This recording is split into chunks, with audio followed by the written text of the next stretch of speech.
Do you have overactive hip flexors where you feel like your abdomen goes out like this, and it's really because your hip flexors are yanking you forward?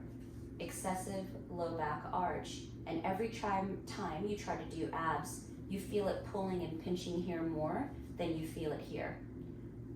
Those are issues of overactive hip flexors. Is that the cause? Your overactive hip flexors are a symptom of hip joints that don't move well.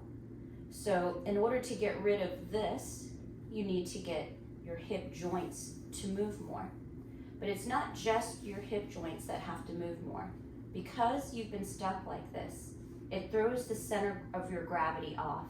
So what your body does to fix that is that your thoracolumbar junction, or bra strap line, your body makes you flex there a little bit. And a lot of people will mention, I just feel like I can't take a deep breath, because you can't really expand your rib cage when you're flexed there. So now you have a this and a this happening, and you're starting to fold like an accordion. So when we're trying to get your hip joints to move better, to pull you out of that position, if you're still stuck here, anytime you do anything to lean back or go back workout wise, you're still gonna do it here because you don't have the extension here. You need isolated extension here in order to not lapse back into your anterior pelvic tilt. There are a few things you can do for that. If your chair height is appropriate and hits you at a bra strap line or just below, you can work on just kind of leaning back a little, leaning back a little. But you have to take into account that you're not letting your low back go and letting it arch. You still have to hold your low back and then work on thoracic extension, the lower thoracic extension. So that's one way. Now everyone struggles big time with when I put anything underneath that area. It's a, oh, and they struggle and they can't breathe and it hurts so bad because they are very stuck this way, and that actually travels up the thoracic spine to be stuck in this hunched position.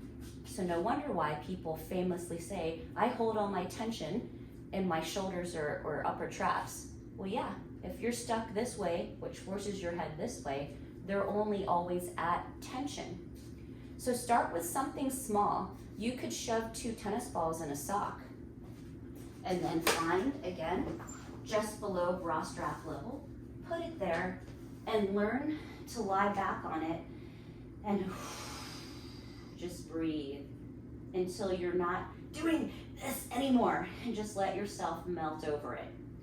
When it gets to the point that the smaller item is not a big deal for you to lie upon, then you could go to something bigger.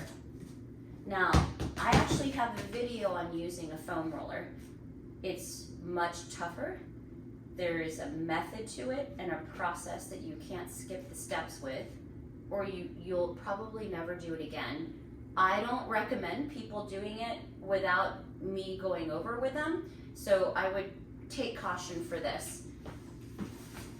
This is bigger.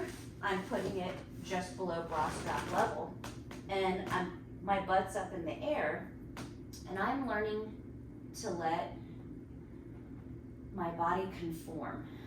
And the biggest thing about this is making sure that you don't just let your back arch. Like if I let my back arch into an anterior pelvic tilt, I can touch. But that's not the point. The point is to stay in neutral and learn to get this portion of my back to have enough extension that my butt will eventually touch. How long did that take me? It took me 8 months to let my butt touch without lapsing into an anterior pelvic tilt. You cannot just pop up like this. It's only because I've mastered it.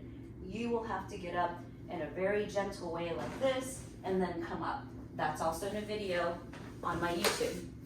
Now, what that represents as, instead of having to arch your back to do anything leaning back, yoga-wise, sun salutation-wise, where people lapse like this, or it's high lunge and people lapse from all the way down here.